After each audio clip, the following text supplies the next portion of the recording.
Lust, debauchery and luxury. A paradise for men, in which endless orgies last in chic palaces, and the most beautiful women are always ready to please their master. Oriental passions, refined caresses, hot sultan love. Do you want to know what it was like?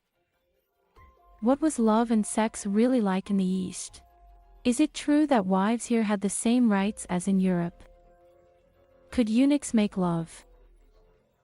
Was it really much easier to breed here than in Europe? And were there really sultans who were not interested in the harem at all? In the Islamic civilization, there really was a completely different attitude to love and sex. In Christian Europe, it was believed that sex was a sin, and love between husband and wife was allowed only for the sake of having children. In Russia, before entering into a love affair, they even removed the cross. But in the Islamic East, on the contrary, it was believed that sex was a natural continuation of spiritual love. The Persian poet, Sufi and Sheikh Islam al-Ansari wrote a scholarly treatise on a happy Muslim marriage, in which he argued that without coitus, love is flawed. I quote, "If you didn't love and didn't know passion, then you, one of the desert stones, refusing carnal love, and a Muslim refuses a gift sent to him by the Almighty, which means an insult." Therefore, in the East, European platonic love was perceived as something perverted. Before hugging his concubine or wife in bed, a resident of the Ottoman Empire necessarily enlisted the blessing of the Almighty and was not at all afraid, as a Christian, that he indulged in debauchery, and demons were flying around. On the contrary, he knew that in bed he was doing a good deed, which on the day of judgment, among others, would help him escape hell. And if the result of rapprochement is the birth of a child, then the list of good deeds will be significantly replenished. Until then, show the last of the descendants of this child.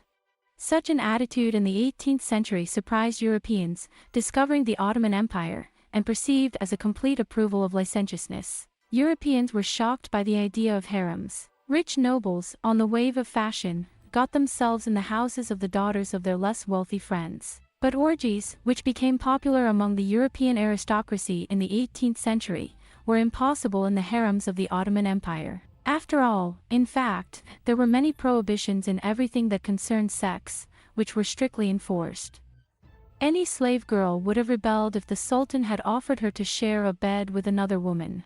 In fact, modesty was encouraged in the slaves themselves, and even they wore clothes. Most of the history is very closed. And the cleavage, in which the actresses of the Magnificent Century series flaunt, would cause any sultan strong anger. According to European legends, when the Sultan entered the harem, the girls, at the sign of the eunuchs, began to dance in front of him until he threw one of them a handkerchief. This chosen one of the Sultan came to him, allegedly, on the bed of the night. But in fact, often the eunuchs and the Sultan's mother watched over the one who would spend the night with the Sultan, which, of course, did not prevent him from sometimes choosing a beauty himself when visiting the harem.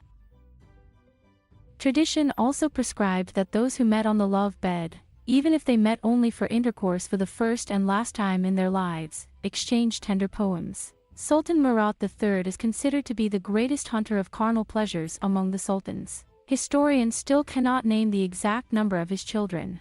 There were approximately 106 to 130 of them. His reign was a golden age for slave traders who sold slaves to the palace at the highest prices.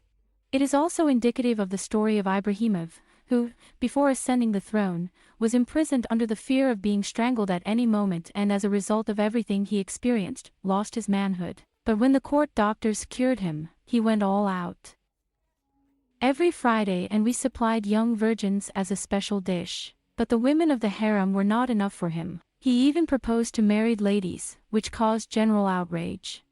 One day he ordered to find him the most complete inhabitant of Istanbul, and the servants brought him a 130-kilogram girl Shevikar, with whom he immediately fell madly in love, began to prefer her to everyone else, and then married her. She became his sixth, Hoziki's most beloved wife and even took part in state affairs. By the way, it was his mother, Kizim Sultan, who was one of the most cruel and despotic actors in Ottoman history. Contrary to misconceptions, in fact, Turkish women were not so helpless at all. Even sultans were sometimes afraid of their wives. Anyway, that's what they said about Sultan Mustafa III in the 18th century, who fell in love with a girl on a walk and forgot about all the women of his harem. So, he was so afraid of the anger of the jealous inhabitants of the harem that at first he met her secretly outside the palace, and then, with the help of his vizier, he escorted her to the palace under the cover of the greatest secrecy and did not immediately dare to marry his beloved, to confess to his spouses. And here is what Gerard de Nerval wrote, who traveled to the East in the 1840s. I quote, "A married woman in the Turkish Empire has the same rights as we do and can even forbid her husband to have a second wife, making it an indispensable condition of the marriage contract." Do not even think that these beauties are ready to sing and dance in order to entertain their master. An honest woman, in their opinion, should not have such talents. And indeed, marriage in Islam did not have a sacred character, as in Christianity, so it could easily be broken off. However, even here it was easy only for a man. It was also enough for him to say "I'm breaking up" 3 times in front of his wife, and the marriage immediately ceased to exist. The wife in the status of the former received the money and property stipulated in the contract and could remarry. It happened that an Ottoman man, having moved away from anger, put up with his wife and married her for the 2nd or even 3rd time. But in the 4th, it was possible to return the wife only after an intermediate marriage. That is, the woman had to first marry another and, having shared a bed with him, get a divorce. In this regard, sometimes juicy stories happened. The secretary of the British ambassador in Istanbul in the 17th century, Paul Rico, describes exactly such a situation. One husband divorced his wife for the 4th time and immediately regretted what he had done. "I arranged with the first passerby in Istanbul to effectively marry his ex-wife and divorce her the next morning in order to quickly remarry her. The passerby agreed, but in the morning the woman did not want to return to her ex-husband. She really liked the wedding night with the new one." Well, what about if there are no sultans among your relatives?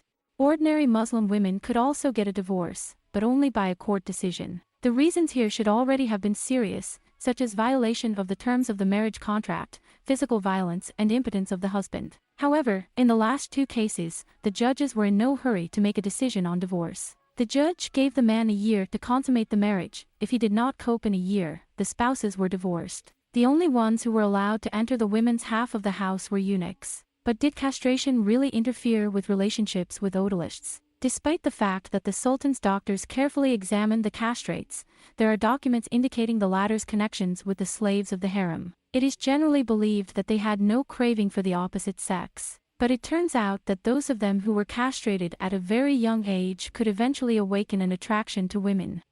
Here is the true confession of a black eunuch.